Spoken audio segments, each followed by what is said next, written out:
Praise the Lord. கர்த்தருடைய பரிசுத்த நாமத்துக்கு மகிமை உண்டாவதாக. இந்த ஏப்ரல் மாதம் 24ஆம் தேதி அன்று நாம் தியானிக்கிற கர்த்தருடைய வார்த்தை நம்முடைய பரிசுத்த வேதாகமத்தில் அப்போஸ்தலனாகிய பவுல் ரோமருக்கு எழுதின நிருபம் 12ஆம் அதிகாரம் 2ஆம் வசனம். Romans chapter 12 verse 2.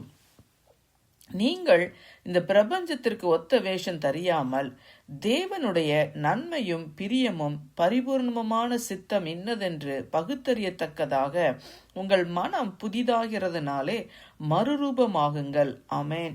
கர்த்தருடைய நல்ல வசனத்திற்காய் தேவனுக்கு நாம் நன்றி செலுத்துவோம். நீங்கள் இந்த பிரபஞ்சத்திற்கு ஒத்த வேஷம் தெரியாமல். ஆமேன். பிரபஞ்சம் அப்படின்னா அந்த உலகம். அப்ப என்னன்னா உலகத்துக்கு ஒத்த வேஷம் நம்ம தரிக்க கூடாது என்று சொல்லி ஆண்டவரை இயேசு சொன்னாங்க, நான் உலகத்தான் அல்லாதது போல நீங்களும் உலகத்தார் அல்ல என்று சொல்லி. நம்ம இந்த உலகத்துல இருந்தாலும் ஆண்டவர் நம்மளை வேறு பிரித்து விட்டார். ஆமே. அப்ப நம்ம இந்த உலகத்துக்கு உரியவர்கள் அல்ல.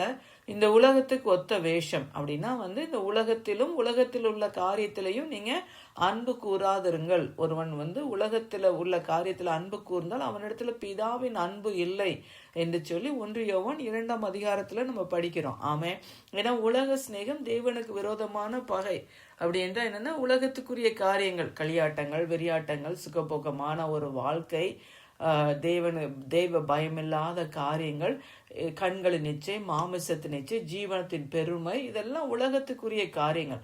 அப்ப அந்த காரியம் அதுக்கேற்றபடி நம்ம நடக்காம நம்ம என்னன்னா நம்முடைய மனம் புதிதாகும் பொழுதுதான் நம்ம என்ன பண்ண முடியும்னா தேவனுடைய நன்மையும் பிரியமும் பரிபூர்ணமான சித்தம் இன்னதென்று நம்ம அறிந்து கொள்ள பகுத்தறிய முடியும். ஆமே. அல்லேலூயா. பிரியமானவர்களே, தேவனுடைய சித்தத்தின்படி செய்கிறவங்க தான் இன்றைக்கு நிலைத்திருப்பாங்க இல்லையா? அப்ப தேவனுடைய சித்தம் என்ன என்று சொன்னா இப்ப ரெண்டு இருக்கு அதுல இல்லையா? Permissive will, perfect will.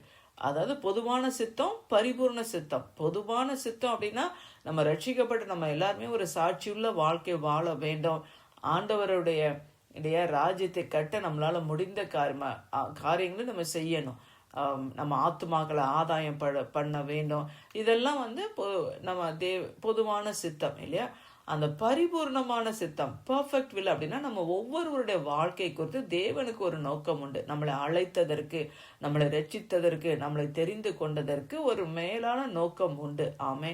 அந்த பர்ஃபெக்ட் வில், அந்த பரிபூர்ணமான குட் அண்ட் அக்செப்டபிள் அந்த பர்ஃபெக்ட் வில் இல்லையா?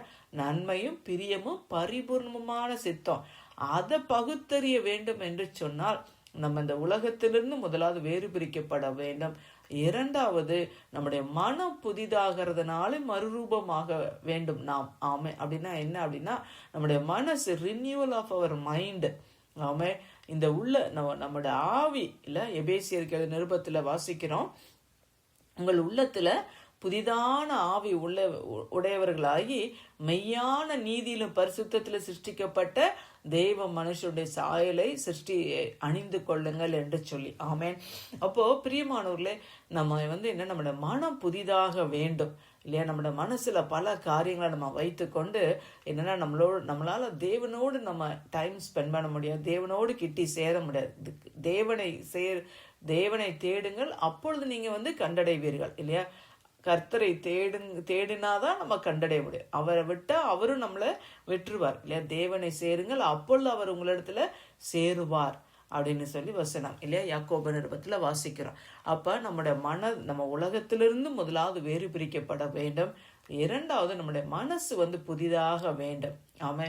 ஒரு சுத்த இருதயம், ஒரு நிலைவரமான ஆவி, இதெல்லாம் நம்ம கிட்ட இருக்கும் பொழுதுதான் நம்மளால என்ன பண்ண முடியும்னா அந்த பரிபூர்ணமான சித்தத்தை நம்ம பகுத்தறிய முடியும், அதை அறிந்து கொள்ள முடியும். இல்லைன்னா நான் ஏதோ ரட்சிக்கப்பட்டேன், நான் சர்ச்சுக்கு போறேன், நான் அதை அங்க போனேன் இங்க போனேன் அப்படின்னு சொல்லிட்டு நம்ம பிஸியா இருக்கேன் அப்படின்னு சொல்லி இப்படியே ஓடிக்கிட்டு இருந்தா நம்மளால ஆண்டோட சித்தத்தை அறிய முடியாது. அவருடைய பாதத்துல நம்ம அமர்ந்திருக்க வேண்டும். இந்த உலகத்திலிருந்து நம்ம வேறு பிரிக்கப்பட வேண்டும்.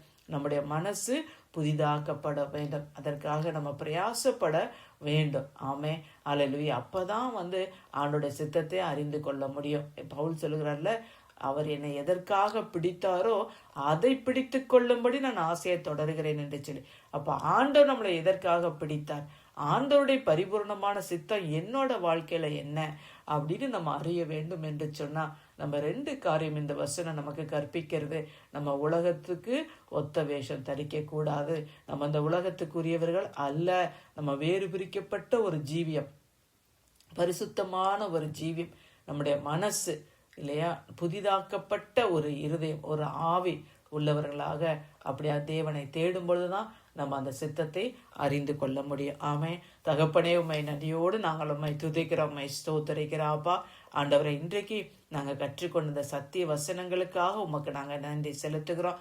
அப்பா, கர்த்தருடைய நன்மையும் பிரியமும் பரிபூர்ணமான சித்தம் இன்னதென்று உணர்ந்து கொள்ளத்தக்க அப்பா எங்களுடைய ஆண்டவரே மனம் புதிதாகும்படி அப்பா எங்களுக்கு கர்த்தாவை எங்களை ஒப்பு கொடுத்து நாங்கள் ஜெபிக்கிறோம். இந்த உலகத்திலிருந்து நாங்கள் எங்களை வேறு பிரித்து கொள்ளக்கூடிய கிருபை எங்களை கொடுங்க ஆண்டவரே. அப்பா, உம்முடைய நோக்கமோ சித்தமோ எங்கள் வாழ்க்கையில் நிறைவேறும்படியாக நாங்கள் ஜெபிக்கிறோம். மீட்பரும் இரட்சகரும் ஆகிய இயேசுவின் மூலம் ஜெபிக்கிறோம் நல்ல பிதாவே.